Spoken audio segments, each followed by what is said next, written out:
public health Epidemics of Injustice webpage.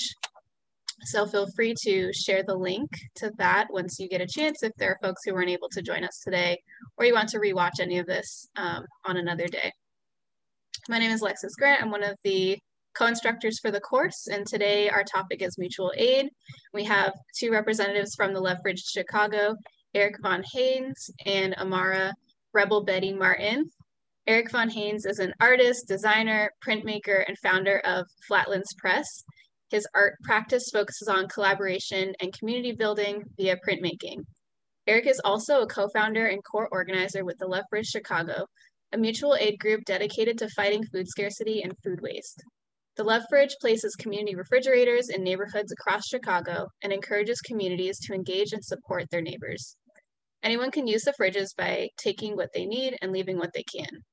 Prior to his involvement in the Lethbridge, Eric printed flyers and posters pro bono for mutual aid groups and protests and helping people amplify their messages of solidarity, direct action, and community work via printed ephemera. And then also with us, we have Amara Rebel Betty Martin, who is an Afro-Boricua, a multidisciplinary artist, activist, and cultural worker from Chicago. For the past 9 years, Rebel has worked in creating spaces for community through the organization of art exhibitions, musical performances, theater, and spaces for popular education. Rebel has a passion for working directly with people and is committed to working in collaboration with organizations in her community on mutual aid and larger social justice issues on the south and west side of Chicago. So with that, let us welcome our speakers we have with us today. And Betty and Eric, I'll turn it over to you.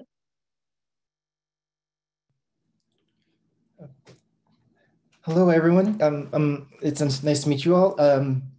Yeah, I'm here representing not only my practice, but the Lethbridge, and it's important that I state that it's direct aid. That's the most important aspect of mutual aid with that particular network.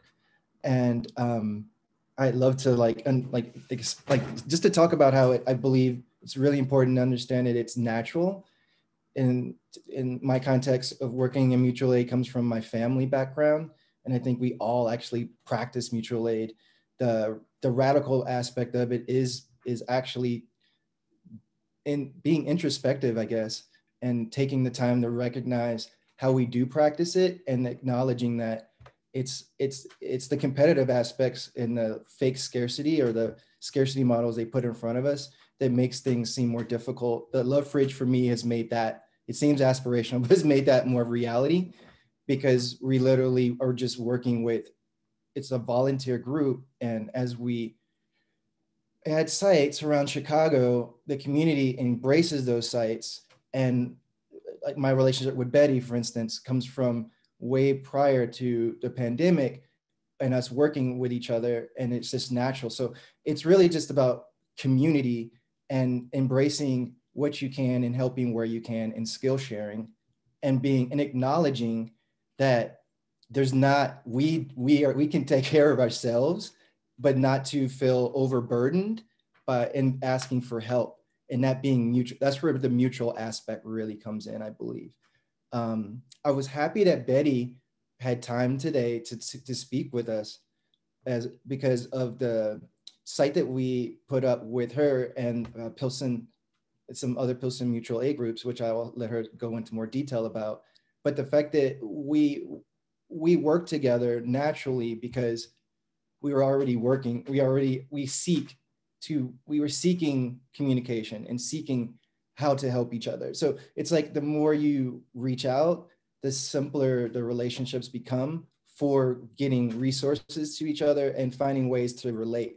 It's just I guess in a technical way, it'd be hierarchy, getting rid of hierarchies and sharing as much as possible, because you never know what connections you may have that could be useful in the large run. I don't know, Betty, would you like to say something, like help me out with with our relationship to the Pilsen spot? I would love to share some of that. For sure. Yeah, I just want to agree with Eric in saying that that for us, maybe the mutual aid was like a natural thing. And I understand that for other people, it might not be that way. You might have to put a little bit more effort. But I've lived in the Pilsen Little Village area for going on almost seven years now. And I'm very involved in my community. I'm an art educator, which is what I usually do. I'm a founder of almost all femme organizing collective in Pilsen, and we've been organizing around gentrification for the last 3 years or so. So I've always been kind of active, and I taught with Eric a few years ago. And, you know, ever since COVID started, our communities have been going through a lot with the protests, all of the things that happened this summer. And you know, me and Eric were always trying to connect, and it was always like, I'll catch you, because I'm more of like a direct action person. I'm more like on the front line. And I was like, I'll catch you, Eric, I'll catch you. He started this project and I watched him do it. And months later, when things calmed down and I was able to settle into my community and started working around food with the Pilsen Solidarity Network, which does a free store in Pilsen every Saturday. So that's like another mutual aid project. Food, it became just like the main issue, and I decided to reconnect with Eric. We never really lost connection, but I decided to like work with Eric to bring this resource to our community in Pilsen, and it has just been like a really heartwarming, like almost like cheesy experience. I'm not gonna lie. Just the setting up of the fridge, meeting our neighbors, and just giving people a real way to help, because I think so many just regular people want to help, but they just like, everything seems so much, but like leaving eggs or cereal or tortillas or whatever is in the fridge, like it really like, it gives people a good feeling. So yeah, I'm excited for Eric to talk a little bit more about like the model of the fridge, because it's definitely like repeatable in other cities, if you're in other cities, and like the network is large, like if you're here in Chicago to help out. Yeah, like Betty said, we did some art classes together, and we've done fairs together and festivals and art books, and like we're both like to communicate in a lot of different ways. And I was really happy that she was able to help find a host, a suitable space in Pilsen, because the neighborhood's really close to my heart.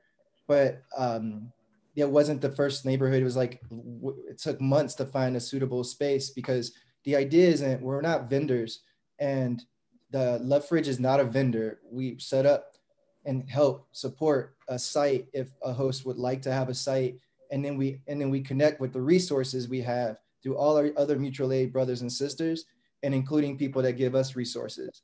So, and then the idea, I mean, we say this a lot, and it's a buzzword, but we mean it. We amplify. The idea is to amplify the work that's already being done. So that's why, you know, I say we say we. It's not, you know, it's really about giving people an opportunity to help, to share in a more public way, and autonomy. I mean, the autonomy of the space is, you know, our ideal model is 24/7. So the idea is that people have lives and they operate in different time places.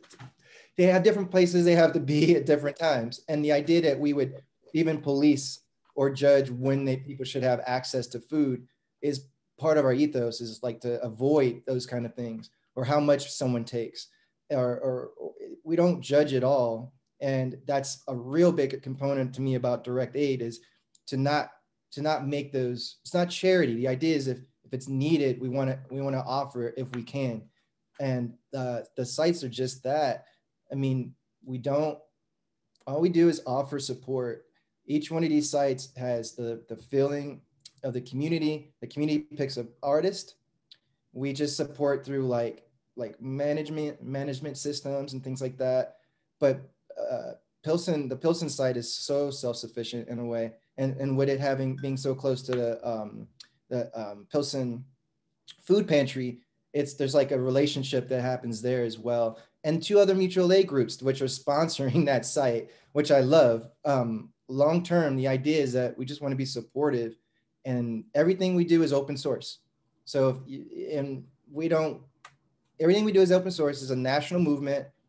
Our model just has an ethos around protecting certain people's rights and things like that. Those might be differences in some, but overall the mission is just for food rescue and autonomy, giving people access without judgment. And I don't know, there's a personal part for me, which is like just the idea that like during this really surreal era, this period of time, I get people are able to engage with each other in a healthy way.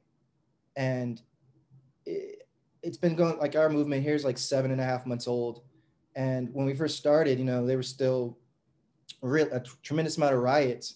And just to have that juxtaposition between people helping each other, support each other. And it's not just food, we do hygiene and other things as well. And also outreach, immediate outreach. Sometimes we get people that email us and we put them in connection with other people. So it just creates an avenue to like let people know that we can help. But also the reciprocal part is not just one way. The idea is we would love to communicate and get creativity from the people we interact with in these communities. So I'm always trying to find different avenues to have that allow reciprocation without it in a way that's not burdensome. So through like art and music and the like, and hopefully down the line.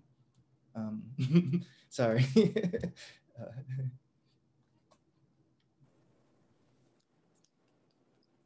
Yeah, maybe I could talk a little bit about like the process that I went through to like place the fridge as well. So it took a little bit of outreach to find a place to put the fridge, because there wasn't really like someone at their home offering the space, or someone prepared to do that. So we had to do a little bit of outreach. And I'm already connected to a lot of people in the neighborhood, but I'm not really connected to businesses or anything like that. So I had to rely on a few people to help us find the site. We probably visited like 3 spots to see who might be a good place. And we ended up choosing La Michoacana, which is like how you say? It's like a delicacy, frozen delicacy, like snack type of restaurant, but they have a huge parking lot.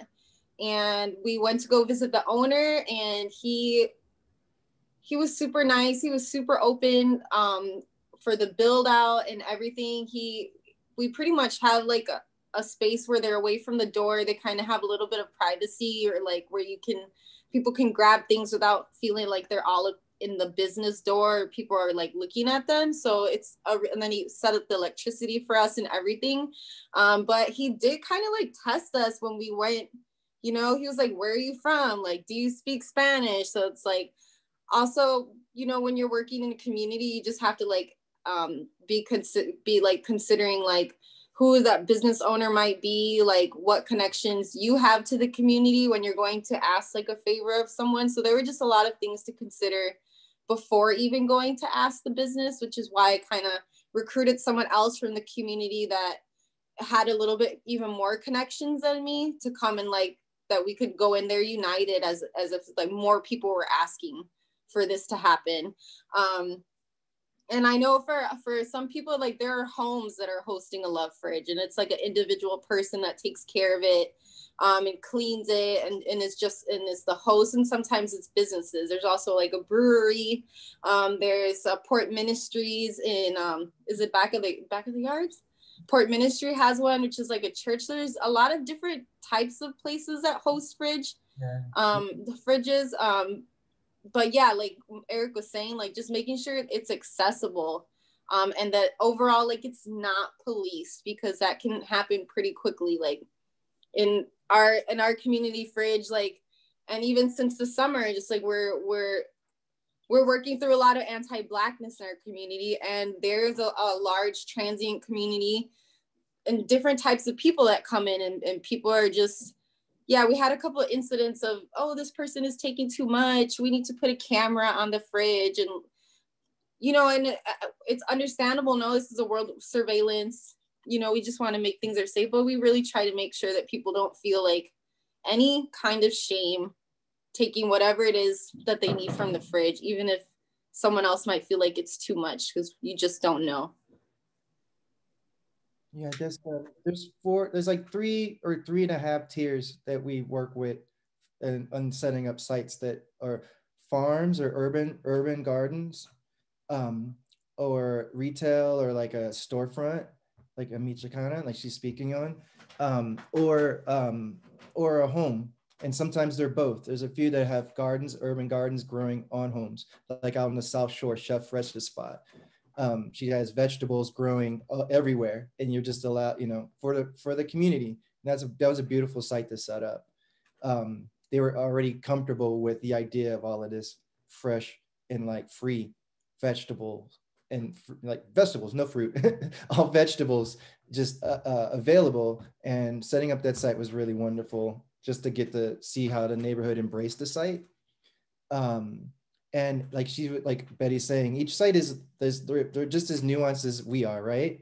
So that's why the host is really important in our relationship with the host. It's not like I said we're not vendors. What I mean by that is it's the beginning of a relationship, not the end when the site goes down.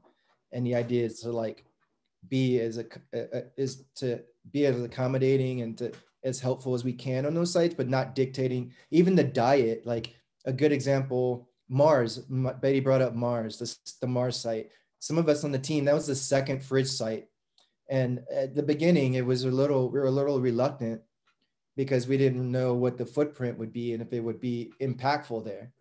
We'd all admit it would have been a mistake to not have that site there. And the interaction with that site, it has book pantry now. There's a tremendous amount of, and how many people donate to these sites that we'll never know is what I really want people to understand too. While we have a team of dedicated women, or like most of Love Fridge it's 95% female, if not more. And if they're not the ones distributing food, it's the local community, and then other pantries and the like. So there's just setting up these sites has created a space for people who are like-minded to communicate through the art of sharing and giving resources without having to even check in with each other. There's like so much activity. So that's why when we say things like not policing, like, sometimes you might go to a fridge or a pantry and it looks empty and it may have been totally full an hour prior. So you have to take into consideration like it's not a home fridge and things like that. It's a different way of thinking. Like, while some of this came natural for me, I love the challenge of working in community. Some of it wasn't. Like some of the idea of creating a consensus voting system, things like that, as it grew, as this mutual aid network I work in grew, where you have to you want to make sure everyone's voice is heard and not just the people that are used to perhaps speaking a lot or perhaps have a skill set that's seen more. And that takes like being patient and the practice of recognizing that there's value, like presently acting, giving people the act of value being equal in that setting. So making sure votes are anonymous and things like that, so people can have relationships and still vote without feeling like it could have an impact, especially now during the pandemic.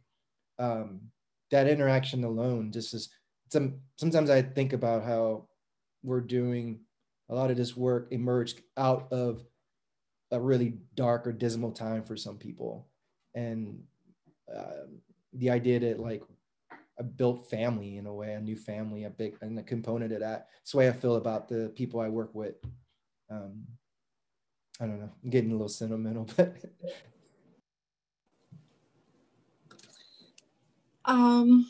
It's okay, Eric.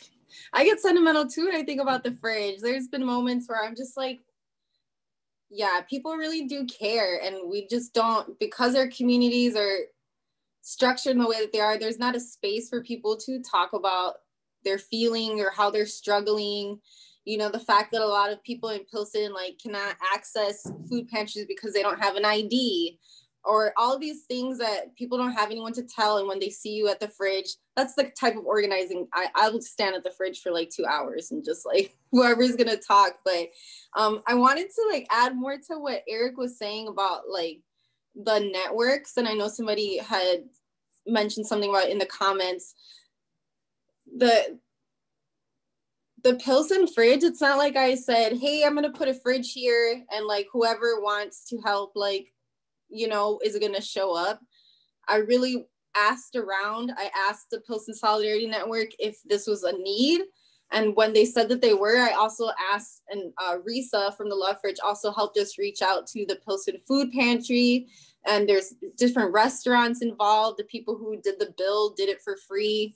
They're from the community. So there was, as far as we and not everybody takes the same approach. No, we wanted to make sure there are as many stakeholders in the community. That way the fridge is not going to fail, because we're not just looking out for it. PSN is looking out for it. The Pilsen Food Pantry is looking out for it. Such and such restaurant is looking. Everybody knows about this fridge and is making an effort to take care of it. And then you can kind of release a little bit, because it's not all you. There's a network around the fridge. And for anyone considering having a fridge or any type of project like that, the network is going to be the most important thing. And that's kind of what makes the mutual aid, because we're not afraid to ask each other for things. And I think when we're able to do that, even outside of the Love Fridge, like, hey, I need this, like, it just makes it a lot easier. Before, a lot of these people that are doing mutual aid have been doing organizing, and so many people are new people. If you go on Instagram now, there's almost a mutual aid for every neighborhood in the city. There's one for Inglewood, there's one for Pilsen, there's one for Hermosa Park. Humboldt Park has a IG page for their mutual aid. So if you find one mutual aid and you go to like who they're following, you can probably get connected to a lot of different mutual aid networks. Very active on social media. In fact, I think it's been a blessing to have social media, because we're able to say like, hey, this person has this food, like who can go and get it? Or this person has a rent need, like, and all the orgs share it on their Instagram. There's almost like a silent agreement that, you know, we're working in collaboration with each other. So, and if Humboldt Park has leftover food, they bring it to Pilsen sometimes, and vice versa. So if you don't already have the networks, like finding one of those and maybe being a driver, asking them if they need help in any kind of way is a good way to kind of get in the network.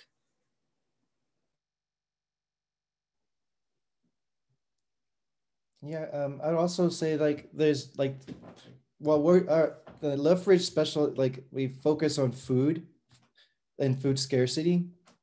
There's mutual aid also for art, for artists and the disabled, like specifically working with specific more issues.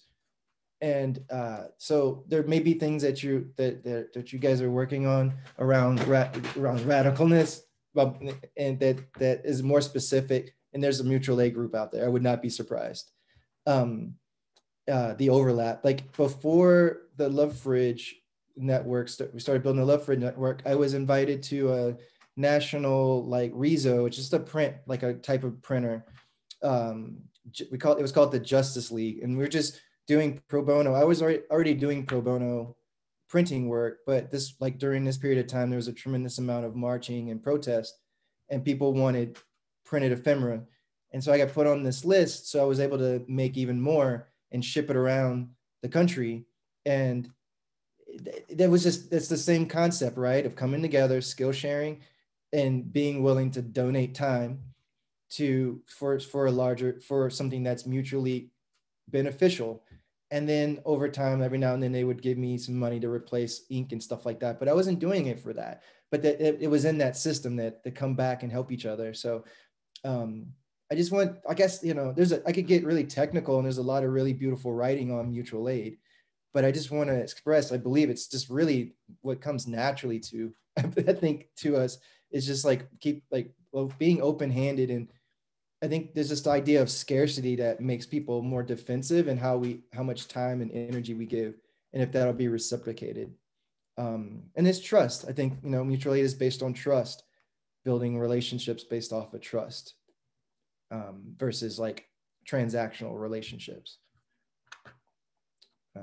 I do, you know, hold on.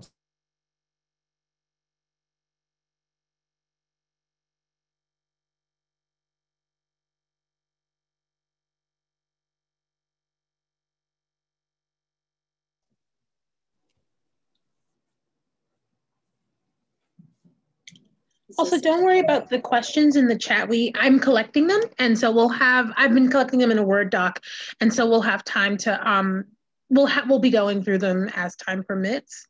Okay. Yeah. Wonderful. So, I mean, I guess, I mean, the objective for me was to like express like three different things. And that's first, that this isn't new. I wanted to talk about our relationship, but more importantly, our family. I think we both come from family backgrounds, talking after the fact, that just is like a lot of these things just come that like, it's how what we're both comfortable with. I come from a family of educators, and people are just civically minded, and I didn't realize that was a thing until I got older. Like just like actually being like investing back in the environment around you, um, and just taking ownership of like just taking ownership over like the ability to like help others and not wait for someone else to give you a reason why. um, and I think maybe that's probably the connection I have like with a lot of the people I'm working with in mutual aid now, is not waiting. There's a lot of energy spent on these things, but not waiting for someone to tell you how, just trying to be of service in whatever way you can. And then like, it's not, you can't do anything wrong if you're just trying to be helpful. It's not nothing wrong with that. And what we're saying, I guess, too, with this is I don't want any information we have, we're willing to share. There's like 3 different shelter builds we have right now that I've watched proliferate the East Coast. We shared them and people advanced on them, and then we got them back. So now we have shelter. And that's what this is like we learn and gain more space. But also, it's mutual aid should be first hyper local. So like your neighbors, like the people near you, are the people that or should I would invest in first, and then like you'll see it ripple from there. yeah, and me and Eric were talking about in the planning that it's, there are different ways that people come about to organizing or getting involved. Some people may come at organizing or helping their community from a service type of mindset, like I'm doing this volunteer work, I am going to help these people. And some people, I didn't grow up with organizers. I grew up with people who went through the prison system, people who were dropouts, people, I came to this work because I was a person in need, and it was something that I wanted to return the favor like in the future. And so whichever way you're coming into it, like Eric said, there's no problem. But obviously there's a lot of different considerations for people who are coming from different backgrounds have to have, right? When you're going to a space, so there's almost like an etiquette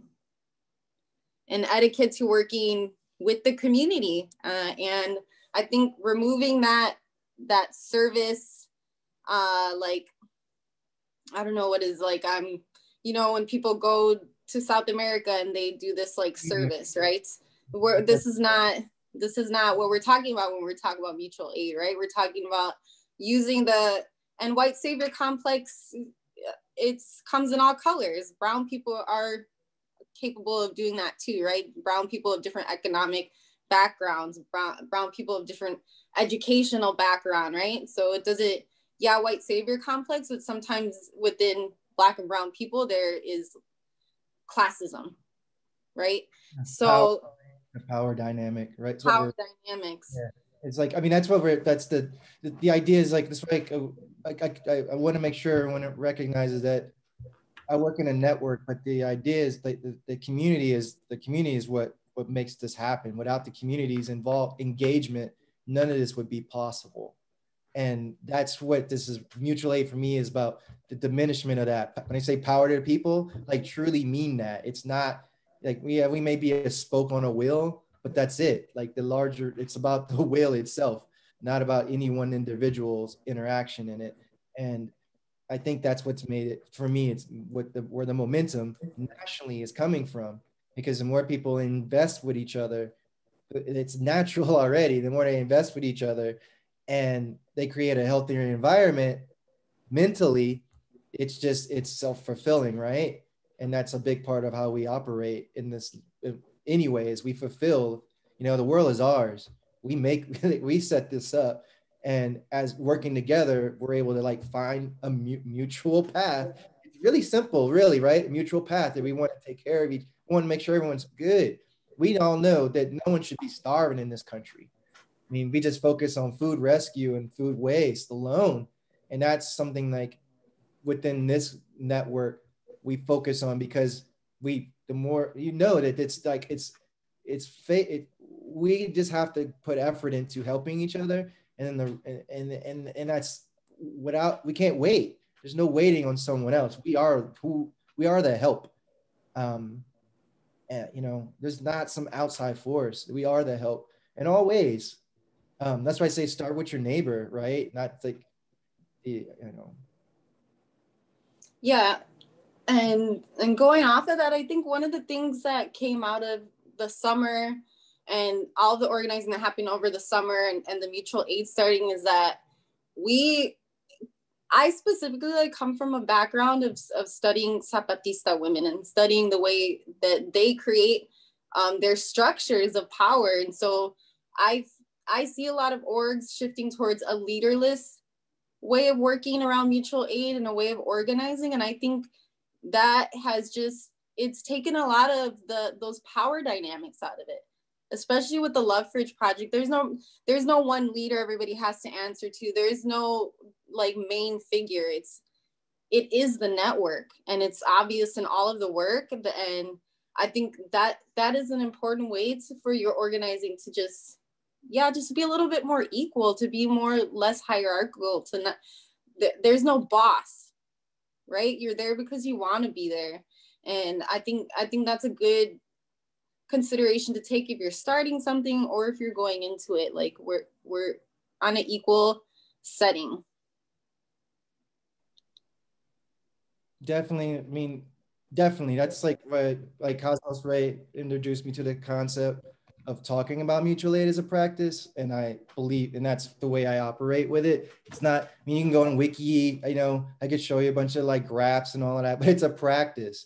It really is a practice. And that means like you have to deal with you're still dealing with individuals in that practice, right? So there's issues of like people having food triggered by food trauma earlier in their lives and things like that have become apparent to me that I was ignorant to. I'll be honest, when I first started working in this, that now I'm like trying to acknowledge, or like the blind spots of not working not thinking about the disabled or the elderly first with certain things, making sure that we keep that in the front of your mind. But also like speaking on hierarchies are like, we live in a system that creates this idea of value by the person you see the most and all of that, giving them the value. But we work at trying to flatten that out, because long-term, the only way this works is if the community is engaged, we can't dictate what that means. And even like making decisions on things, like the idea of like not like no one person, even in our group, we have a community agreement that I can post in the chat actually, that speaks on this and makes this part of our ethos publicly. The idea that no one person has any position of power or ranking in any one particular group. Now, that doesn't mean that we don't engage in a specific way, but there should always be more than one person that has that skill set within any given thing, so that we can transfer that information to someone else. And we're always open for volunteers, but there's just certain things that people don't have the time, space, or energy to handle. And so certain people will be more engaged in those than others, but we still value everyone's time. So I just want to make sure that's clear. Sometimes talking about this as a network, it gets into like, it's just people that have the space, time to be engaged on an even more zealot like level, but the community is the really larger than the sum of its parts. Yeah, I would agree, because there may be people that are your everyday, I'm down, like, and there are people that like, I can call on them for like one big favor, or like, I know this person does this one thing and I'm not going to be calling on them all the time, but when I need that one thing, I'm going to have this person. So it's like, also like, you know, so, and my sister, she was talking about this the other day too. She's also organizer for like a decade. Like sometimes when we start organizing, like we're like, who's down? And if you're not down, if you're not every day, 24 hours, like about the thing, like you're not in it. And I think I'm a little bit older now and tired, but like the sooner that we can like get that out of our system, like the better it's going to be for us, like long term. Like we're not judging people by their productivity. Now, if somebody is consistently flaky, okay, you make arrangements, no? But recognizing like what people are able to give, when they're able to give it, like that way you don't burn bridges, and you always have like, you always will have that person that you can reach out to. Sometimes this is like, you know, if you're like more organization, you keep a list. Sometimes like these are like real relationships that you have over the years, you know, like people that I've taught with, or people that have been my neighbors in my old apartments, you know, like these are very valuable relationships. It doesn't always have to be the relationship with the paid organizer that is the most, you know, valuable. Sometimes it really is like a regular person that will drive a truck to help you pick an order up, or bring water to you, or, you know, so when we think about networks, like, yeah, not thinking of it as like who has clout, but like who is going to be reliable, like in the long term, and like who is a real relationship that I want to hold. Yeah, that's, you know, due to COVID and people being furloughed and the like, there's a certain people that have space to volunteer from certain lifestyles. If I was to look at it from like abroad, right? And a lot of them were working with health and working with the public in ways like that. A lot of teachers, people that already are community minded. So that's just something I got to point out. I keep pointing this out. There's a tremendous amount of women in the mutual aid groups that I work with, and there's a reason for that, because it's historically this is a known thing. Men, I have men. I work with a lot of men volunteers as well, but just a tremendous amount of women operating on the communal grassroots level all the way up on a regular basis. That just has to be I have to give a nod to. You know, historically, you know, Black Panthers were the same way. I also think, like, you know, it just comes, I don't know if it's in our system, the hegemony in our system or not, but I just feel like I've just noticed that camaraderie and solidarity in that space, instead of people being fine. I think maybe that's what it is right now for a lot of people, is finding the space for altruism or help others, instead of just being stuck in a siloed inability to like be employed or be creative in the ways I used to be. I mean, for me, a lot of this has been that as an artist, you know, like it's hard to focus on more personal work sometimes, when I know there's so much need.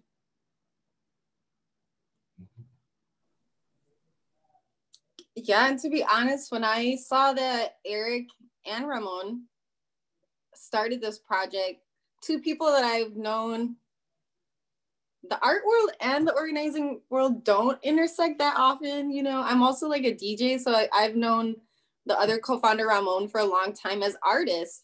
I would never in a million years think that they would ever start something like this. And like, it's just, you know, we're not stuck. We're not stuck on who people think we are, or like what we've been producing. Like we're able to kind of like recreate and start something new, even if it's different. So I've always thought that was really awesome. And I wanted to go back to like the mutual aid, because I feel at the same time there's a lot of women, but I've also seen a lot of young people start mutual aid projects. So there's like Nita's Love Train, and Good Kids Mad City does food distribution. I was thinking of another youth group right now that just slipped my mind, but there's also more young people, I feel, than I've ever seen. Well, I guess we've never been in this type of particular situation in some of our lifetimes.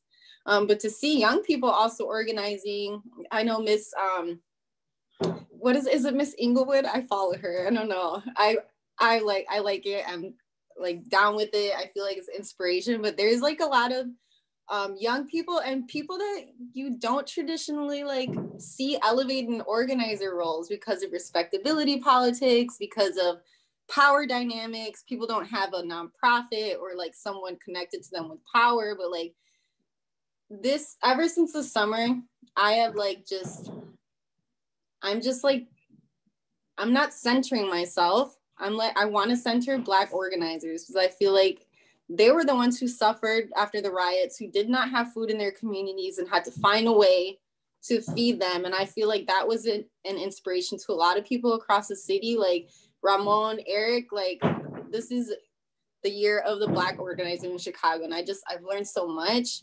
And I feel like when people, non-Black people of color and anyone really can just like really take a reflective seat and like be okay with following and not always having to be in the front. Like you learn so much listening to young people, listening to Black people, listening to women, listening to queer, non-binary people. Like I have just learned so much that I don't want to say how old I am. Like sometimes it takes a long time to get there, to like understand like your anti-Blackness, your power dynamics, your ego, and how that mixed with organizing can create not a healthy situation sometimes for you and for other people. So I just think starting in a reflective way to organize, starting in a like, I'm okay taking a back seat when you start to organize, those are like really good things to have into consideration. It's a lot. You think I just want to go help with food, but like we need to check ourselves sometimes before we put ourselves out there. Yeah, and there was an urgency when we first sparked this idea, and I think Rebel was probably like this third. She's actually the second person I hit up, and she's like, "I'm front line right now." She was in our signal for a while, but she's like, "I'll be back. I'm gonna be out here with these kids. I'm gonna watch they back." And I was like, "Okay." "Safe journeys. You know where I'll be," and so it was great when she looped back and was like, "Okay, I got some space, got some time, I'm ready to do this." And it's brilliant. It was great because she was able to help get find a site in Pilsen. But the youth, she's right. The youth, I've learned a lot from the younger, from the youth in this movement about just being considerate of being very considerate of each other's time, and being willing to unlearn a lot, which is something I challenge myself. But it seems like right now, people understand that like if we had it figured out, we wouldn't be where we are. So we need to be open and give each other space and listen. Actually listen. I'm proud to be part of this network because the idea is we just is that there's just to be a opportunity to share the idea with people so they can just they'll do something in their own neighborhoods or help us, but we're always saying just if you need some help, but it's not about us being us. It's just, we just operate in this group from the beginning. And so it became a network, but it was 100 so people in the very beginning in our signal. And over time, the people that stayed and continued to work, it fermented into something that became a group of people who wanted to continue to try to branch out from that. But all of this is friends and family, like the people that drive the trucks, that drop off the refrigerators, or friends and family. Like it's really people, are 2 degrees separated in this thing that made this happen. And so I also feel like a bit of feel obligation as it's gotten momentum too, to make sure that none of you can only do so much, but I do feel obligated to make sure that I can walk away, give this space proper, and it can be sustainable because it doesn't need any one individual. And there's a lot of technical things that the way we set up our pay, or getting non-for-profit physical sponsors and stuff like that. But there's a way to do it. And there's people out here that'll be of assistance to help you flatten things out if you want. like literally you could flatten it out.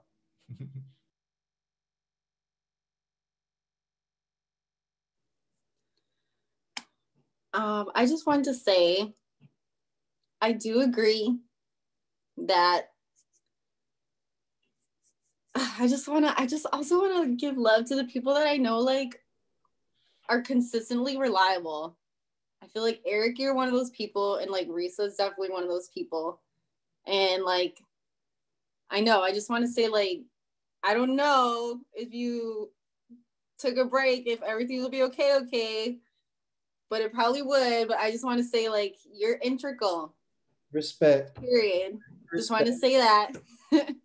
But seriously, You know? I just want to be honest, like all this hard work is to make it that way. Like it really is, like the way, like setting up an internal decision making, it's also everyone is equal. And it's hard in this system, you know? I mean, we're not going to get into the negatives, but it's easy to like to be seen as more important than you really are. And I value everyone. So it's a practice. Like I said, for me, this is a practice. And it's my birthday, full disclosure, my birthday. I'm a little Why are sentimental. you hiding stuff? And like getting to have share time with Betty like this has been great. I wasn't hiding it, just wasn't gonna put it up front. You got me all in my feelings. So it was funny. Risa actually told me it was your birthday when I first reached out. I was like, oh yeah, she's like, yeah, it's Eric's birthday. He's gonna be so happy to talk about this, and I'm just like, yeah. Happy birthday! Yeah, what sign is that? Aquarius. Yeah, because my sister's birthday is next Thursday, so Aquarius. Okay, it's working out. No, this is a great present in a weird kind of way. Yeah, I'm very sentimental, so like this is like I'll be honest, like it's a lot of time we spend on this, like, you know, whether you're out in the field or but it's just been great during this period of time when you're isolated to find a way to be connected. I don't know. I don't want to. I think it makes sense. You understand what I'm saying, but it's important, and I've like learned how to communicate more through Zoom and all of this during this period of time because it's a necessity. But a lot of the work we've been able to do, I have to be honest, involves just open communication, like really communicating and being transparent. I think that's it. Being transparent with the communication, like sharing contact info, doing those things because it just creates this energy that's like not gatekeeping. It's so easy to get to not understand your gatekeeping unless you really practice the idea of being transparent. And that means like maybe not centering yourself in the conversation when you're addressing something to someone. And you know, it's not always, and no one's perfect, but just if you're conscious, if you're present, if you're mindful of that, I think it's an important skill in mutual aid, like because then it allows people to feel like they can share ideas and like and get some validation. I think it's what do you say, bread and roses, right? We all want the bread, but we all need the roses as well. So I think mutual aid is a great opportunity to make sure that, unlike a lot of these other silo competitive aspects of the world we live in, that we really do offer appreciation all the time. And I think I think it's good to do that. And I think, you know, the ego is a crazy thing. Even when we think we're the most humble person, like it can creep out on us. And I think, you know, I've been organizing a long time, and I definitely have like felt like this pressure. Oh, Betty, you speak, or, you know, and sometimes it's not my place to speak on something, you know, and that's when we really have to, like, if somebody calls me for help, I know it's not going to be me doing the help. No, I'm going to have to call someone, or I might have to call multiple people to get the person what they need. Right. So it really isn't me in the end. You know, it's the network that I'm part of, or the network that you're part of, or that Eric is part of. It's just, you're just a conduit. And I think it's so easy to fall into that. Yeah, just that savior complex is what some of the words somebody uses. It's like, we're not saving anybody. We're giving somebody an opportunity to eat that day. You know, we're giving the opportunity to learn about their community that day. We can't really save anyone. The system and the things that are wrong with it are too large, you know, for it to be fixed with the Love Fridge project, right? Like, we know that we need more than that, but we know that we need this, right? So just because, that's why I feel like people get frustrated when they're trying to find a way to help, because it's like, this system needs to change, and like, I don't know what to do to change the system. But it's like, do you know who your neighbor is? No, like, for real. Like, can you go downstairs, or can you go to the building next door? So it's like, we're looking at this such a large thing to break down, and really there's so many things in front of us that are small that we can kind of tackle. And I think we have the start small, and everything kind of ripples up after that. But I don't know, Eric, you want to right there? No, I agree. I think it's just being like, yeah, and ego is a good thing, right? It's ego is a good thing. It's just like understanding. I think like for working in a group like I'm working in, if I'm speaking on this, it's just like understanding that there should be space for everyone for validation. That's why I use the term bread and roses, right? Like, there should be space for everyone to if you're accountable and you're engaged, to have all of that. And that's where like flattening things out come in at. But also I think just going back to like my ancestors and the family, I mean, that's kind of, I think of us all as family. So it was like, I always go back to my mom and my friends as a kid. If my friends hung out with me for more than a few years, I traveled, I was a military kid, I travel a lot. So once I had friends for a while, she adopted them. So to this day, like my oldest friends are literally like my brother. She calls them like her children. And I think that energy, I come from I come from, and not just like, she calls him, she'll go hang out with him. Like before the pandemic, she'd go hang out with him to go check on him. You know, if something came up in the job world that made sense, she might hit him up and be like, yo, you know, like that kind of receipt, like being natural. And that's kind of the way I feel about working in mutual aid. Like the connections I have from all the other brothers and sisters I've met, we're constantly like overlapping, and like I get information. Like I just got to tell a story. Like when we realized the freeze was hitting last week, we really wanted to make sure we could add elements to the sites that could be useful for people who were homeless or houseless or just struggling, like had to be out in that bitter frozen tundra right now. So we invested in hand warmers.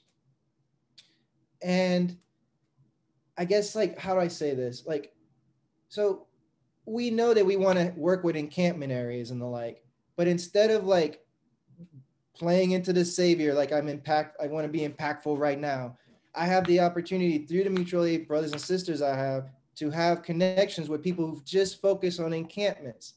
So then we can hit them up and be like, what do people need in these areas? Versus just some like one stop, like I'm going to do this because that makes sense to me in the vacuum. But really, what do people need? Where do they need it?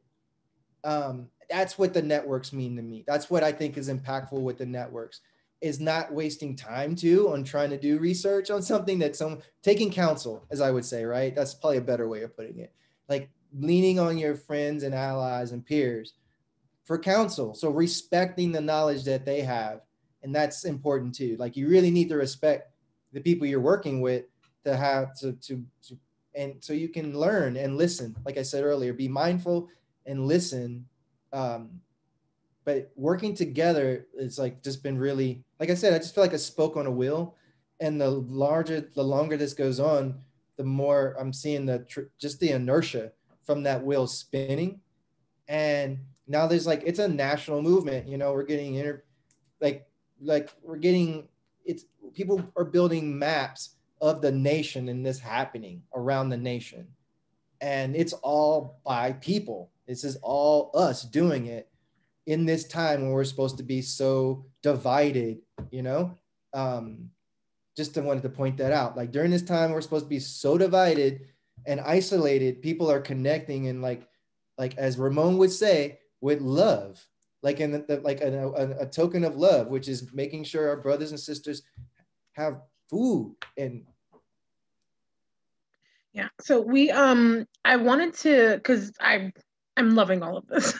And we have a flood of questions. We have like so many questions. So I was wondering if we wanted to start answering questions soon. And I have a list of them. So someone had said that they lived in Uptown, and how would they get a love fridge in their neighborhood? I think some of that's on the website, but if you wanted to elaborate on that, that'd be great. yeah, I can give you a little our standard okay, so we have a standard operating procedure. When we first started doing this, it was a little bit more random, but over time now we were held accountable for the sites we already have. So we've developed a system, and with that, it's just figuring out a host agreement. We need to make sure you're in alignment with our practice and ethos. So we would sing you these things, and they just involve like, we don't work for politicians. There's no personal leveraging of this program. We don't speak for the community. We amplify the community. We don't work with the police. We don't document. We don't record. We don't other. You'll notice on our website and on our Instagram, we do not post photos of people interacting with the fridges. That's purposeful. We're not othering. We're not leveraging the community. So yeah, you can access a lot of this information on our website. But if you email us, I'll send you a full deck. I or a team member will send you a full deck, and we can start doing like working toward what would be a potential site. Technically, we give you that information if you lined up everything aligned. Then the next step would be meeting, doing a site rep, making sure the site makes sense, seeing and then figuring out how much we're investing physical and financially in the site. It differs. We can pay for the entire shelter build. We will pay for annually the electric bill if it's in a home. There's some things that we're willing to do to assist the site, but it's all varies on the site and the specifics of the host. But the most important thing is if the host is engaged with that community and has access to resources as well, especially right now. If someone, like, we have people wanting to put up sites in the right now in February. And so those things are really important, because like things like the USDI boxes, while they were continued, they've been really lean. This is like new information this week. Like, we're finding that the USDA boxes under the new administration are actually leaner in things in the box. They have less in the box. So these are things that are out of our control, right? So opening sites and the like, that's a big part of it. But yeah, it can get real technical. But at the end of the day, we just want to make sure that it's not just it's something that can be sustainable, and that you're engaged with the community, and the site doesn't offer any like hazards to the community, that they want it as well. It's really important that the community is with that site, because we're not trying to push back. We definitely don't want to create any kind of negative feelings around the program, or people having access to food by having negative interactions with the community. So those are really important. And they might seem really simple, but they're not. If you've ever done community art or anything like that, the more people you involve, things can get really, you need to be 10 toes down. So the other question was, do you take an intersectional approach to the work that you do? And can you speak about any work you've done with other community orgs or movements? And I know you had mentioned that you do, so I guess mentioning some of the orgs, like their names, what do they do, and when y'all have collaborated or worked together? It's like a lot. I would say just even, yeah, I think the approach is definitely intersectional. I think it's 18 different neighborhoods where the fridges are located. Those are Latino neighborhoods, they're African-American neighborhoods, they're gentrifying neighborhoods where there's a mix of types of people that are in. So it's reaching a very broad swath of like the people who live in Chicago. I know Eric talked a little bit earlier about, you know, the fridges maybe being a little bit more accessible to people, and that's like something that's being worked on, but intersectional for sure. It's cross neighborhood. There are Latinos, there's Black people, there's white people all working together across all the neighborhoods to make it happen. And I think I've lived in Chicago my whole life. It's the most segregated city in the United States. So to see all these different types of people working together across from north to south it's a beautiful thing. Yeah, we post, like I said, I work with the visual communication team. Lisa Armstrong and I are like, I guess, we do all the visual communication. She designs primarily most of it. And I print everything that comes out of the Love Fridge on any site. I've printed it out of my shop, and we make sure it's bilingual. We've even had an opportunity to do Mandarin. So hopefully eventually when we get into those areas, and that's the idea, is like we're constantly thinking about how to make like flatten this out, and to make sure that we're giving access and making sure people realize, like, understand it's theirs, it's not ours. That's why I use the term, we're not a vendor. I mean, we really are. These are gifts. Like, the only way we're giving an opportunity to create an environment that we can help in that community. And a lot of times they're doing it all on their own. There's sites that we didn't have. There's certain sites we didn't do much of anything as far as installation. They did it all. Pilsen's a great example. Other than us putting the fridge there, thank you, Amanda, from our team. She brought the fridge, which was she had to take it apart, like literally had to take it apart to get it out of the home it was in. It's a beautiful fridge.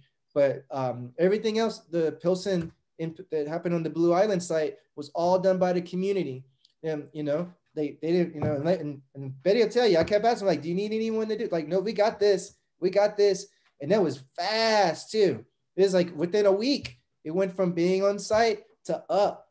And it was beautiful to watch them come out there. It was like before it got too cold. So I got to go sneak out there. And watch them paint, because it's too cold right now to paint, certain things. The paint just won't stick well. But it's just really nice to see that. And I love Pilsen's really close to my heart. So I love all of Chicago, but Pilsen's got my heart. So I would say, like, there's so many ways that we can help each other. And if just reach out, I don't know, just reach out, because we need you. Like, we need you, and your community needs you. The community needs you. So just reach out. So the next question was, in terms of mutual aid, do y'all know, if there's any Food Network committee community groups that organize food drives or giving food donations to Black, Indigenous people of color or marginalized communities? Yes, well, specifically in Pilsen, the Pilsen Food Pantry, it's one of the biggest pantries in the neighborhood. They are consistent supporters, so they're always receiving donations. I know the Brave Space Alliance also is consistently collecting donations. Eric, did you have Love Fridge just taking donations at a site near you? Oh yes, definitely. Soon, like Nina's Food Train, like there's a ton of spots. I feel like we just need to send you guys a link, anyone that's connected to this, like, links, because there's neighborhood based, and I hate but Pilsen, like, if you're in the Pilsen area, that's a great one. Belmont Cragen, like that area, like the spot, like what's the name of the spot over there, Betty? It's escaping me. I don't know, but somebody dropped the mutual aid map earlier. Yeah. If you scroll that, it's not everyone, obviously, but there's a lot of good ones in there. Yeah. So we have that in the chat, and again, the chat will be available on Friday. We'll have an accessible version that y'all can read. Oh yeah, my homies BKMA, and Bronzeville Kenwood Mutual Aid. But there's a ton of there's as many as the neighborhoods we have. Yeah. I want to be specific based on where you are or where you were willing to go, and that's Yeah. The next question is, could you tell us more about the voting network? How do you make sure that a decision is community supported, and what does the voting look like? Oh man, that's a good question. Well, um, right now it's for our group, the decision making is based off of the simple ask that we started, the mission statement. Until we create a new one, it's still based off of just making that make like figuring out how to make those decisions efficiently. So what I can share, front end, what I can share is that it's really about just being considerate, and we're still learning. So being honest about that being a living document, like our community agreement and how we interact. But the anonymous setting is to give people, technically, we kind of operate on what food not bombs, like the food not bombs model of meeting and then finding consensus. There are certain issues where we really believe in do no harm. So if there's a single person that feels like there's harm, we really take that in, that it has we go into a different type of consideration, like voting system for that.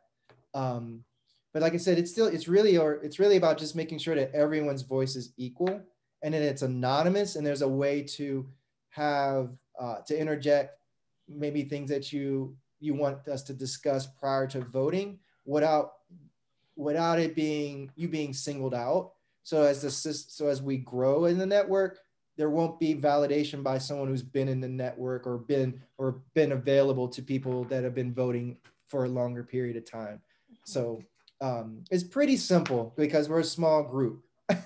But over time, we want to increase that. And so the idea would be to give different, to just like take notice of the different organizations and what they need. Like right now, we let the host and the co-host relationship help dictate how to operate on those sites. We have things we want to do, but like we do questionnaires. Like right now, I want to set up a spring schedule. So when the weather thaws out, we can go back to the beginning and upgrade all of our sites. But I don't want to just upgrade it from some generic standpoint. So we started asking all of our co-hosts and hosts questions about their particular site and the nuances on those sites, what they think they need at those sites. And, we meet a lot. We have like, 3-4 hour meetings a week on top of the work that's been done. So it's exhausting. So we do expect you to be engaged to a certain point at right now to be in some of those voting channels, but over time we do want to flatten it out even more. I hope that helps. Yeah, so I thought this was also a really interesting question because a lot of my work centers around disability, food access, and food justice, especially around the needs for disabled people.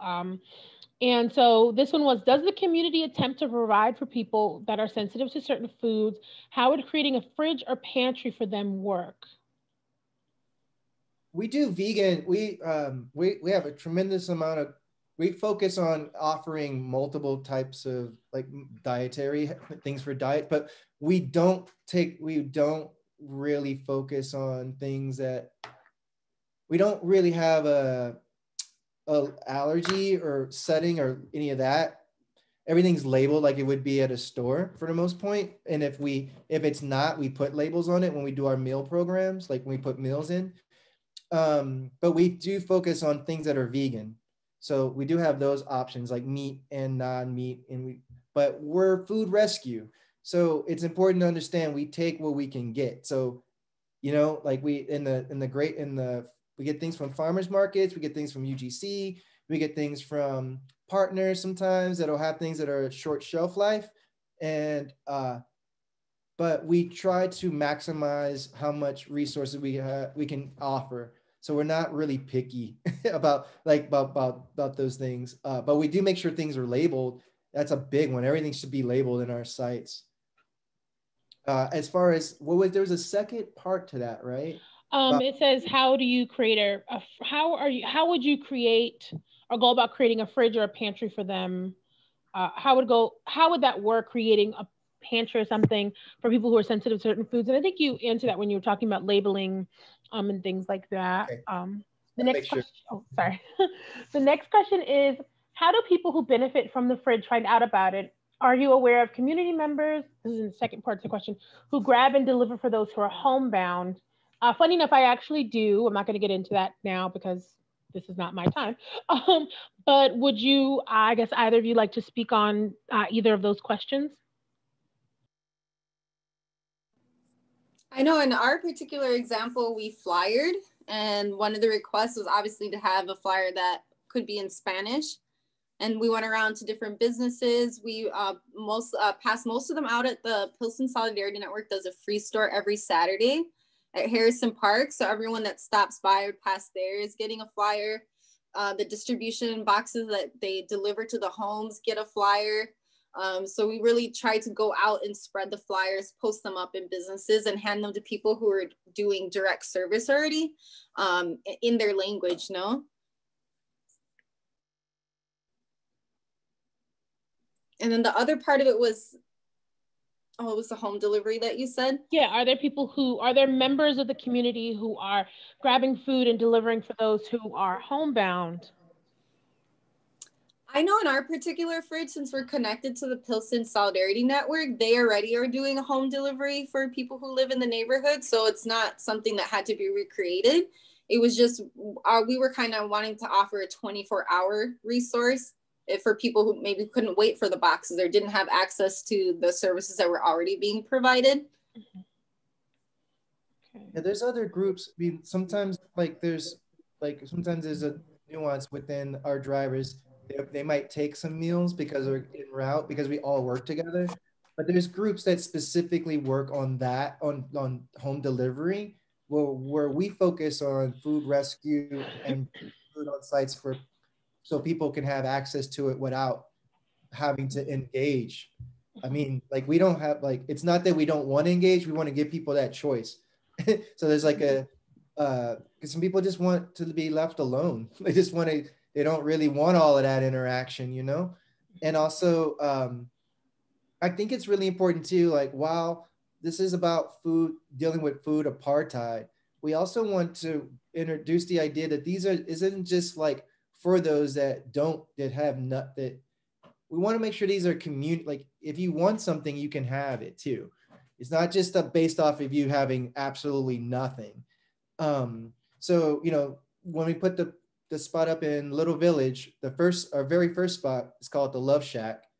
And when another co-founder, James Worm, it's his home. The first week I was out there, I noticed that there was families that were coming from the grocery store, and they would just put extras, they would maybe have a large bag of potatoes or apples or onions, and they take a fourth of it and put it in the refrigerator. So they were buying extra. There's a lot of that's happening. That's why I wanted to give the example of the book or the book pantries. It's like the idea of this sharing, right? So you're also taking, you don't always just put books in the book pantry. You may find a book you actually like. We just want people to, I think if people engage with these sites in that way, it also takes this idea of value off of it, because the food in these fridges is not just the USDA boxes. I mean, it's artisanal breads, the food quality in these fridges, we are aiming for the same stuff you'd find at your top of the line spots when possible. We just don't push away, the necessity foods as well. And there's certain sites, there's certain sites that are more nuanced, like Dirt Farm, like Star Farms, which has a huge, which has a homeless population that uses that site that we're aware of more than anyone else. So we try to maximize things like water and meals, things that are ready to eat versus things that might need more preparation. I am on mute. Sorry. Oh yes, what are some methods you use to engage the community members in donating to the fridge? You had mentioned that someone lives in Pilsen would like to help out, but they're not sure. I guess they can go to the website. What is a preferable food? Curious, suggesting recipes or certain nutrition guidelines so I'm curious if something like suggesting recipes or certain nutrition guidelines has been of value to you. Well, That was there's like there, I multi-part know for the question. fridges there are guidelines of what we can put in the fridge. I think that's, and it's whatever, like in Pilsen, it's in English and Spanish, but like things that aren't taken, like raw meat, or so that there are guidelines for people can see how to donate. For the Pilsen Love Fridge, anyone can sign up for a shift to like clean a fridge. Check, if you go stop by, there's a QR code. You can do the QR code and say the fridge is temperature is okay, or this is missing from the fridge. So anyone can sign up to volunteer for those things. And they're, even just for the everyday, there's not like a sign up. It's like, oh, this person has this that day, they stop by. Like yesterday, I opened up Instagram and there is a group of youth, I think they're called Shy Pandemic Response. They had taken their own initiative. They saw the fridge empty. They put on their Instagrams, they raised money, they went to the store and they put it in the fridge. So it's like when we talk about like the flattening out, there's no permission needed. There's no, you need to make an appointment or you need to ask Betty or anyone for permission to go. We really want people to make it a part of it's everyone's, no? So I really encourage people to just stop by. And I know for some people who are wanting to be part of like a network, that may not work for you, right? Maybe you want to be a driver. Maybe you want to be someone who interacts with people distributing food. So there's different ways of levels of engagement too that you can be at the fridge. But yeah, the everyday of it is just like, we really are relying on people. And that took the first week that we're setting up, I was at the fridge every day for 3 to 4 hours, just talking to everybody who passed by. I went to all the stores on the block, every single one, and said, here's a flyer, this is happening. And I had other people do the same thing. So that like canvassing that I talked about in the beginning, like that's one of the ways that like I make sure that the fridge has food. So this question was kind of answered, so I'll just kind of briefly mention what it was, and then I guess so they were saying, I think you heard that you can walk up and add food, as long as it's sealed, but you said each fridge has like what you can put in it in English and Spanish. So someone asked this in the chat now, and then someone also asked this before. When you're establishing a location, how do you manage permits or concerns about the health department? Someone's trying to get one going on the north side, but they're anticipating a lot of resistance from their aldermen. How have you managed interactions with city officials to get these fridges established?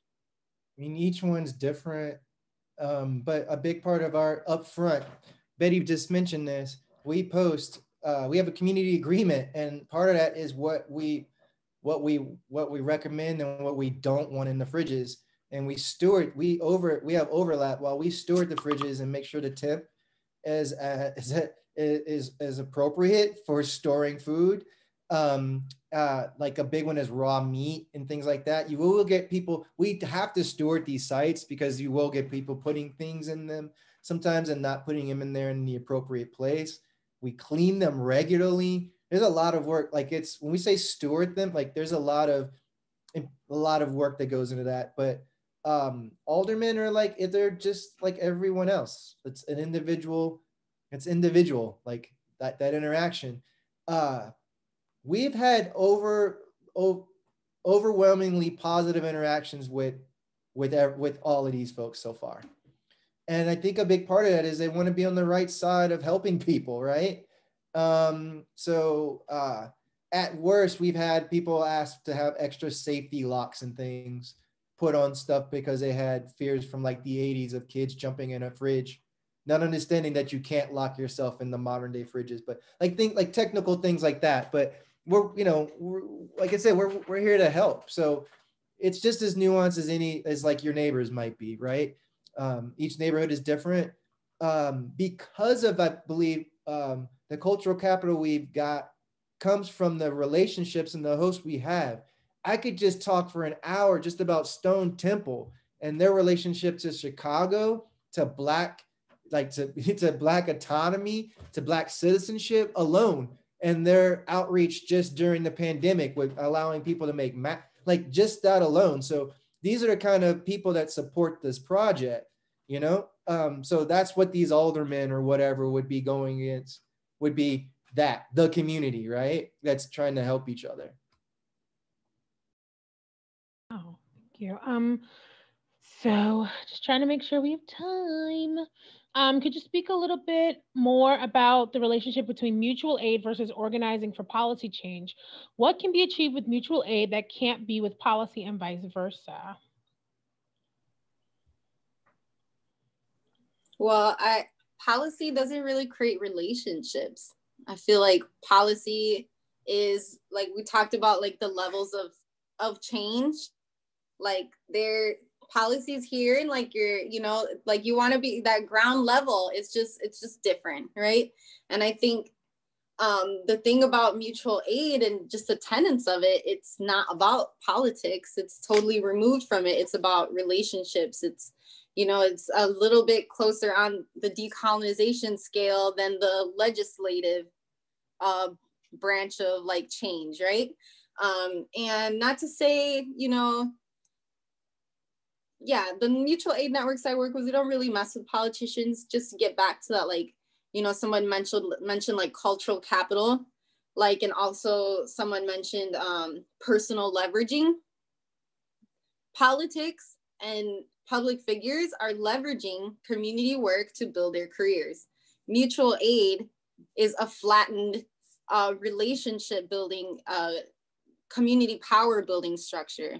So although they're existing like at the same time that people are building leaderless mutual aid networks in Pilsen, there are politicians using those networks to make sure that they get elected or that they stay in power, right? And we learn to recognize the difference, and sometimes it takes some of us experience to realize when we're doing mutual aid to build an org or power for an individual, and when we're building community power.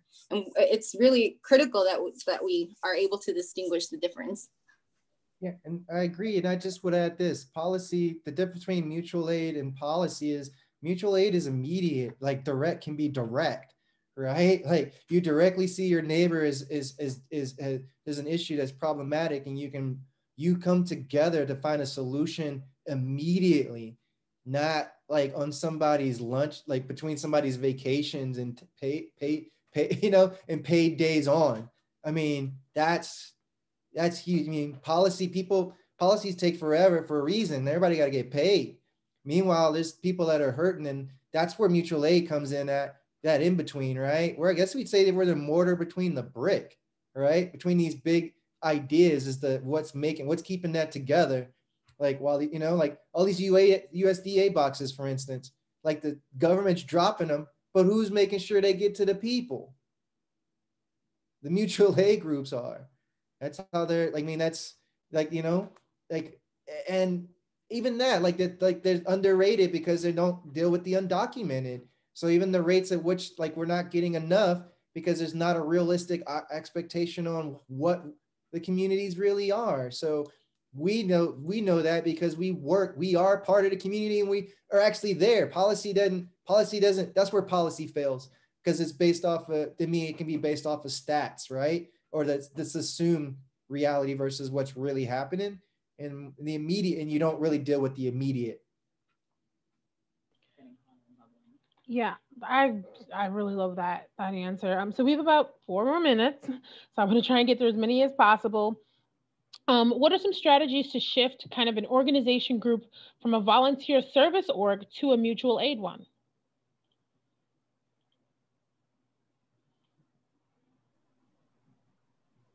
I don't think that, yeah, my bad. Go ahead, Betty. No, go ahead. I'm just rubbing my chin to think about it. I think like the challenge of mutual, like just making sure that it's reciprocal. Like you give the people that you're interacting with an opportunity to reciprocate, right? So it's not, that's like you're building a relationship, right? Like whether you just go across the, you just hand someone something, or whether you're open to receive as well. I think that, but I don't know. I mean, there's a lot of space between those two, right? Because you can just come and go. Like we said, there's people involved with the networks I work with that sometimes they just offer the time they have. It doesn't mean that they're not as engaged. And over time, too, what kind of relationship could happen over time. So I think they're pretty similar, other than the idea that you're engaging in something, authentically saying you want to find opportunities for that person that you're engaging with to be able to reciprocate. I thought this was really good, and I guess this might be our closeout question. On a more theoretical note, how does mutual aid counteract capitalism? Thinking about the redistribution of power and economic capital, and kind of a add on to that, how can mutual aid principles be implemented within an organizations, for instance, to people who work in healthcare departments or healthcare organizations? How can they have those same principles that are like in mutual aid and use it in their field, since a lot of people here are in healthcare or healthcare adjacent fields? Could you repeat the first part? Sorry. No problem. Let me take myself off mute. On a more theoretical note, how does mutual aid counteract capitalism? Thinking about the redistribution of power and economic capital. I could put it back in the chat as well. Give me a moment. Nope. Thank you. There we go. Yes, here's the question repeated in the chat. Thank you.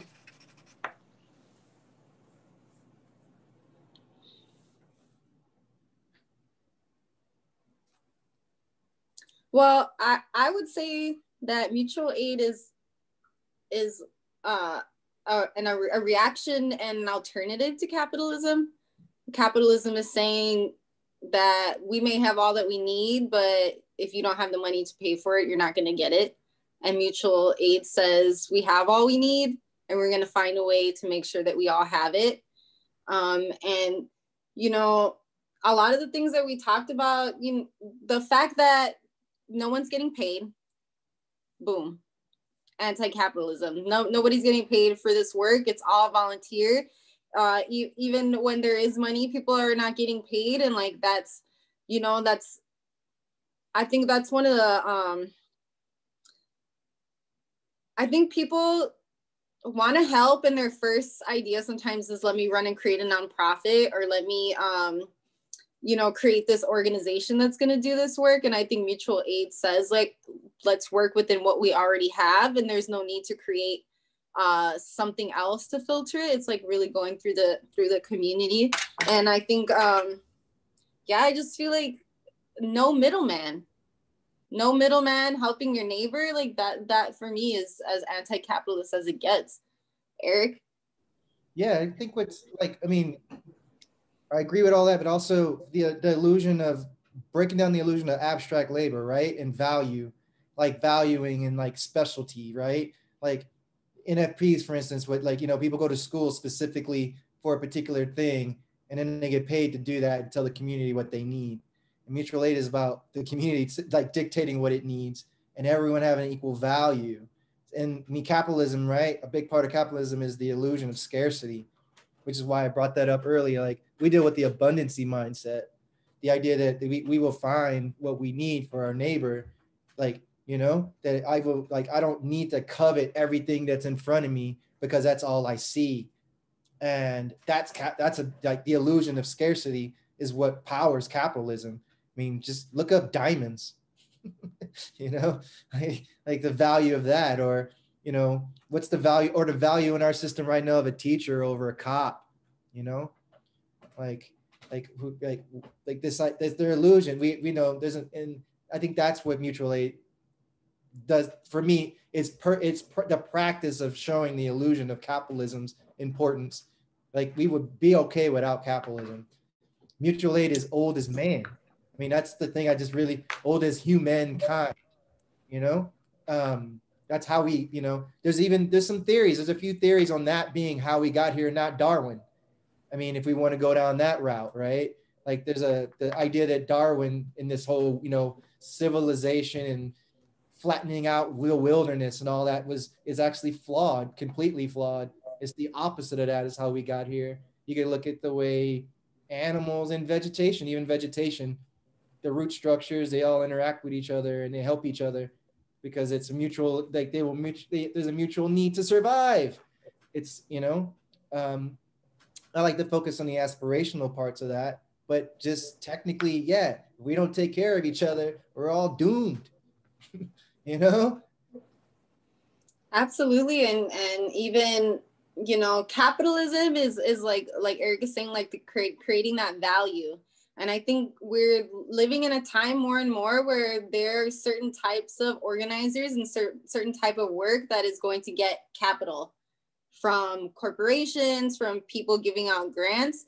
And mutual aid is not about that. It's not about one particular person, a leader that we all follow. Like mutual aid is directly going against capitalism, saying, no, we all matter, no matter what background, what education. And like, if there is one tenet of mutual aid that like I feel like will be the guiding point, is just like Eric said, the flattening or of our ego or whatever that is. And like one thing I wanted to touch on, because I know you said a lot of people are working in the medical field, I would say, and I'm saying this from perspective just as a brown woman, a poor brown woman, sometimes we don't need to be all up in the mix. And we want to help. It's like, I don't necessarily need to insert myself in distributing food all the time or inserting myself in people's space. Like sometimes the best way we can help, especially if we're not going to be culturally sensitive to the situation, or we're not used to being around a certain type of person. Like maybe we don't need to be on the food line, or maybe we don't need to be in the mix like that. And maybe we're going to work with our friends and raise money and then give that money to this network so they can use that money. So like leveraging our privilege doesn't always have to be being there, right? Or like inserting ourselves, like I'm giving you this, like I'm the one who brought this to the community. It is, it's the opposite of that. And we really have to like work to, you know, understand that, you know, we don't always just, have to be in the mix. Like we could just send our support sometimes and allow poor Black and brown people without food access, like an ability to choose for themselves, like how they want to help themselves. Well, yeah, that was great. Thank y'all so much for coming and talking. And we've had a really lively discussion board that we're going to get into in a moment with the students. But yeah, that was just so amazing. So we're going to take like a 5-minute break. So come back around 7:10. So everyone who's not registered, you know, a student for the class, could you just, you know, please sign off. And then all of the students, we will be talking. Yes, thank you so much for your time. And we will be back at about 7:10. So you can go get something to drink, go take a moment, pet your cats, do what you gotta do. And we will see you back here at 7:10.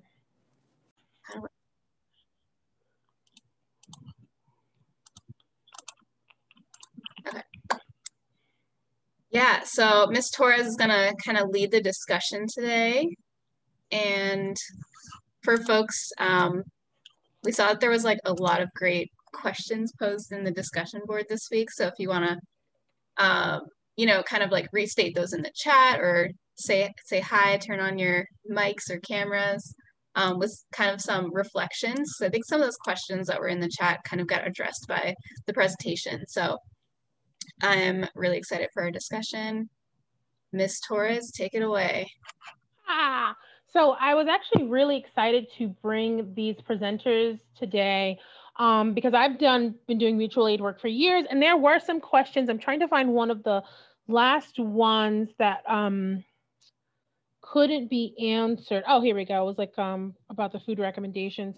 So I did want to kind of address that, and then we can kind of go into some kind of questions or other concerns or ways in which people have or wish to participate in mutual aid. I thought that'd be a great conversation. I can tell you about some of the mutual aid I've been doing and the mutual aid work I am currently doing right now. So I'm going to let's just engage with the questions really quick. So one of the other questions that was asked that was not answered, that hopefully I can answer, others who do mutual aid can answer: how do you know what you need for your health when you're so committed and engaged? Another person did mention, you know, you can't pour from an empty cup. And I would like to say, and others can jump in too, that one of the best things about working in a community with people, and Eric also mentioned this, when you have people who have similar strengths to you, it makes it easier to kind of ease control off, especially when you first start an organization. You feel like you have to do everything. You have to be everybody to everyone all the time. But the great thing about being in community and mutual aid, the concept of mutual aid, is that everyone has something to offer. right? We all have something to offer, and we all have something that we can take in. So not just thinking I can only give, realizing you can take too. So you can take a back seat, you can take a rest, and just knowing, your body, what are your boundaries, and learning your boundaries. So that's something I've learned over the years, working with different people, working in different climates, especially in Chicago where they don't shovel the snow like they're supposed to. It's harder for me to do things. So I've been relying on networks of people to help with mutual aid projects, or I've participated with people in mutual aid projects. So for instance, oh, this is really cool. How can mutual aid be enacted from different political perspectives? So I think people think the concept of mutual aid is strictly a leftist idea, and I want to dissuade you of that by mentioning one word: Salt Lake City. If anyone knows anything about Utah, it has a huge Mormon population, and they actually have a kind of mutual aid store kind of setup for goods for people to go and get the goods they need. And they also offer help for people who need it in different areas without judgment. So Mormons are generally considered conservative. Yeah, Bishop's Warehouse. Yeah, so there are quite a number of those resources in places that are considered quite conservative. So don't think of mutual aid as like a particular political philosophy. There are those who have those political philosophies who tend to do mutual aid, but it's not exclusive to any political ideology. It is literally, I want to help my neighbor. There you go. And mutual aid is literally that. Like, it's just, I can help my neighbor across the way. Boom. And I recognize that me and my neighbor, we both have something to give to this world or to this planet. And that's it. So that's really simple. It doesn't have to have any kind of political bias behind it. There are, like I said, some groups who do have that, but there are people who are very religious. A lot of churches have food pantries, right? Think about that. A lot of churches have food pantries or food assistance programs, and they're not necessarily politically minded. Yeah, it's about building relationships. And so you can have people who have different leanings than you, and you know they need something. Here you go. What counts as mutual aid? Ooh, that is a really good thing. Pretty much anything can, as long as it's not about expecting something, but it's about giving something, building that relationship.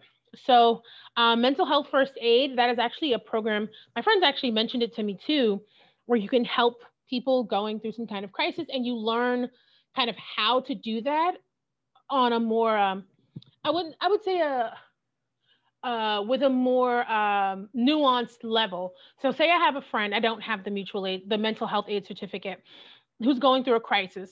All I can really do is just say, hey, I don't know what to do here. I can refer you to services.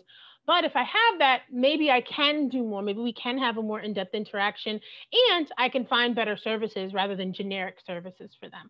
So that is definitely something that can be helped. You can learn how to do field medic work.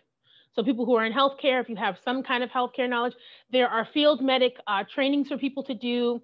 If you see someone who is in some kind of need that you can help with, there you go. I mean, that happens a lot. I remember my friend was on the bus, and someone, like the guy, he was having a heart attack on his way to the VA. And so people were able to kind of help him and then, negotiate what did he need. The bus driver, was like trying to get there as fast as they could.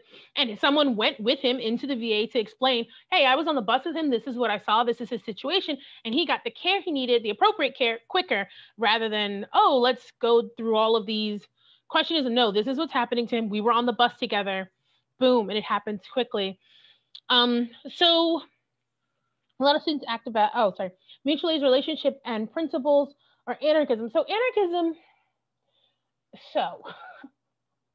anarchism, there's so many different branches of that, and there's kind of older ideologies and modern ideologies. So the more modern kind of context is that people freely associate because they want to, right? We're associating in these communities because we want to. And just like Eric said, with consent is not easy to reach. Consensus is not easy to reach, but we're all kind of like-minded, like what's the best for the community?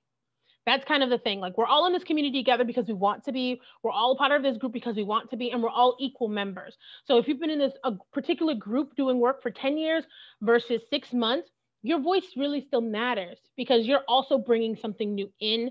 And so a lot of people who are who have modern anarchist principles, they're like, well, if we're all freely associated, no one has to stay, but we're all here for a particular purpose.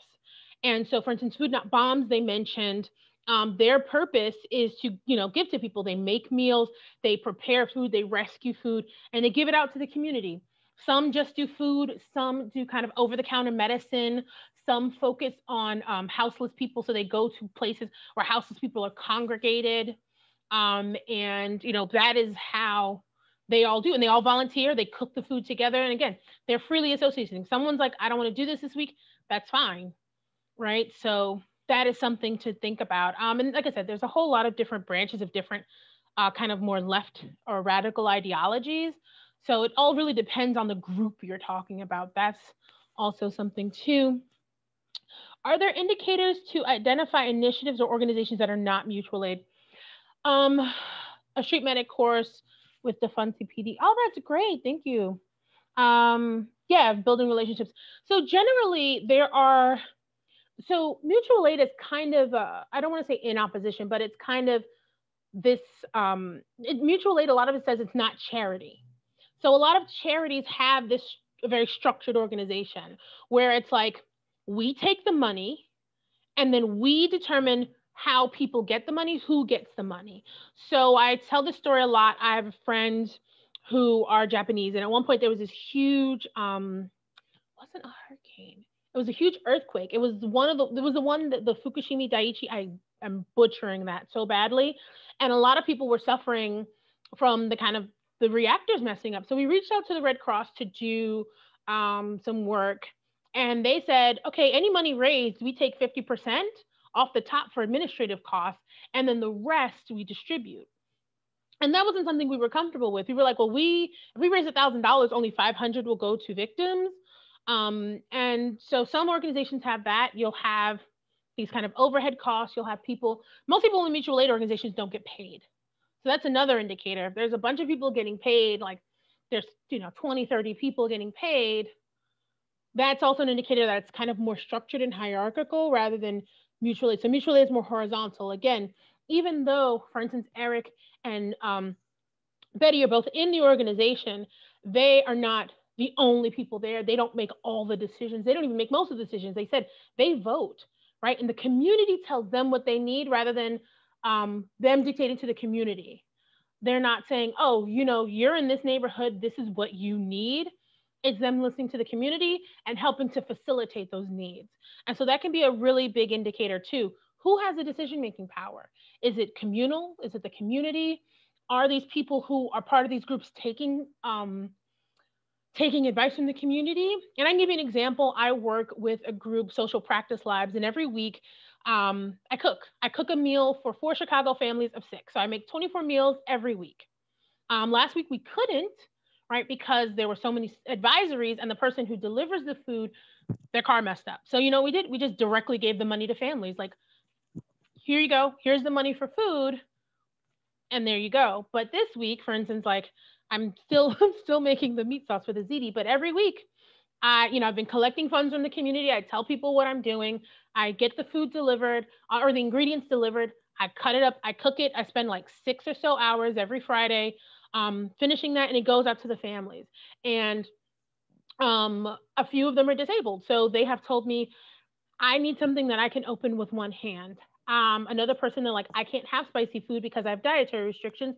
Another person cannot have cream or dairy. So when I'm making food for everyone, I take those into consideration. So all the food, you can open every pan, just, one hand. There's nothing complicated about opening the packaging or eating the food. Everybody gets dessert, because just because you don't have full access to food or a meal doesn't mean you can't have dessert, that's expensive. It's not actually. So, and nobody in the organization I work with, nobody has more of a say than another, right? They have given me responsibilities, I have given them responsibilities, and we all work together. We check in with each other every week. We go, oh, hey, is anything wrong? How are the families doing? What do y'all like? They like the food so far. They've liked everything I've made. Bless. And a lot of these are family recipes, so they really, love me. These are literally things I've cooked for my family over the years, the recipes I've developed, and it's really great. So that's what I have control over, right? What I'm cooking every week within the guidelines that I've taken in from the community. And oh, thank you. And there you go. And and it's delivered to their homes because, like I said, quite a number of them are disabled, and it's hard to go out, especially with this weather. It's hard to go out and get what you need. So thinking about that, I work with this organization, but we all have different equal responsibilities. No one is telling anyone what to do. We check in all the time. And, I give my labor obviously freely. And then we take in insight and we take in critiques from the community of what they need. And that's how I move forward. Right. So that's one big example. There's another organization that's people make lasagnas for families. I recently heard about that. There's buy nothing groups where people can get food or get food, different exchanges on Facebook. And again, nope, these people are generally not getting paid. You give of your labor where you can. And if you can't, that's fine. There are some things I can't give my labor. I just give funds. I have a friend who runs this organization, and they give away, they give money, they give food to Black and brown families. It's called the Snack Sack. They give away money to Black and brown families. They have helped people who have been suddenly homeless, refugees, like some have had house fires, some have been in abusive situations, and she just collects the money from the donors and she gives it directly to them. It's just, here you go. What do you need? How much money do you need? Here you go, here you go, here you go. And that's it. No questions asked. We're not judging, because some people who need the funds have been donors before. Think about that. Don't just think about someone, I'm just taking, they're just taking, you're just giving. No, there's definitely reciprocity, which is why I mentioned the food, the book pantry thing. I've actually gotten a book from those book pantries. So, and I feel like I haven't let anybody talk. I'm so sorry. But the chat, again, there's stuff in the chat and we can talk about that. But did anybody want to add anything from I guess what they learned or additional questions they may have?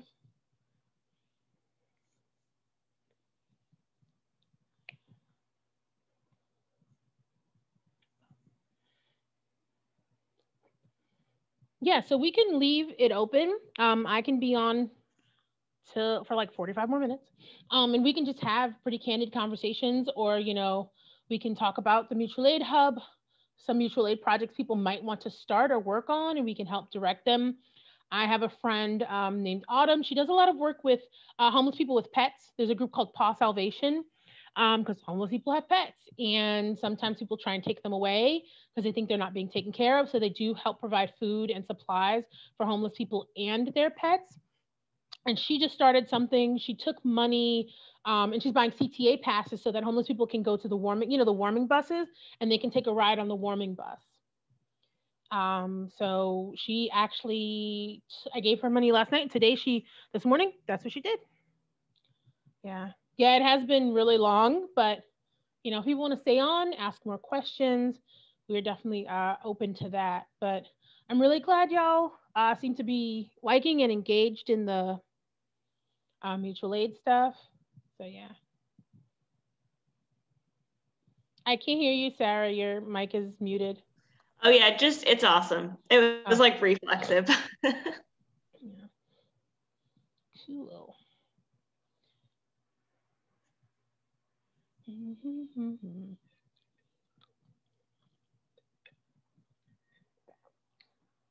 So if anyone wonders what I'm making a baked ziti with garlic bread, homemade garlic bread. So that's this week. Did you make the bread? I did not this time. I did not. That would have been really impressive. I make bread. I do. I actually make cheese too. The first time I made baked ziti, I made my own ricotta, but I did not have time this week. But yes, I'm actually making the meat sauce. It takes at least 3 hours to cook. So, oh yeah, it's taking me a while to be better at making bread. The trick is if you over mix, just what I do now is I just mix in potato starch or potato flour because it doesn't have gluten. So it actually makes your bread softer, but it still acts like flour. It's so cool. Yeah. So yeah, I am making the garlic butter spread for it. So I have the butter, gonna mix it, let it sit overnight in the fridge so the flavors can marry. And yep. And then next week's jambalaya. I forgot what the other weeks are. But yeah, I have like a whole thing that I plan out. And I made my grandfather's meatloaf once. That was amazing. Everyone really loved that. So yes, I made beef stew. My mom's recipe for beef stew, and I'm telling you, it's just been great. Because there was actually one woman, when they were talking about the love fridge, there was one woman who reached out on behalf of her friend because desperate times, people are in very desperate straits, especially with the pandemic. She had lost her job and she was going to stores taking food for her kids. And so someone referred her to the love fridge. Actually, they were like, "Oh, where does she live? Here's a map of the love fridges." So her friend got in a car and went to the love fridges. And my friend reached out to me and said, "Hey, Washika, can we cook for this family?" And I was like, "Yep." I was like, "Great, add them to the list." And we started cooking for them. Like, I think we found out Wednesday. By Friday, we had a meal ready.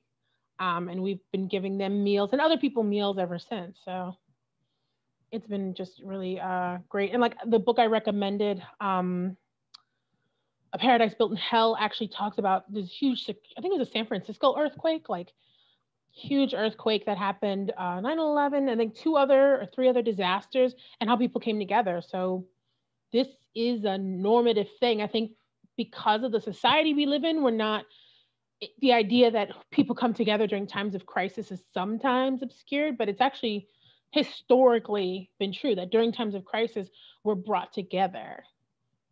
And, I really am glad that we can broadcast that more, and encourage younger people, like, kids to engage in that. Because like I said, kids are future elders and ancestors, and they will follow and inherit the things that we do, good or bad. So if we're putting good into the world, they can continue that. So love it. Yeah. So class is over. We can still have discussions if y'all want. Like I said, I can stay on for a little while longer. But yeah, I was really glad to see y'all this week and can't wait till next week. These are maracas. Pretend they're maracas. How do you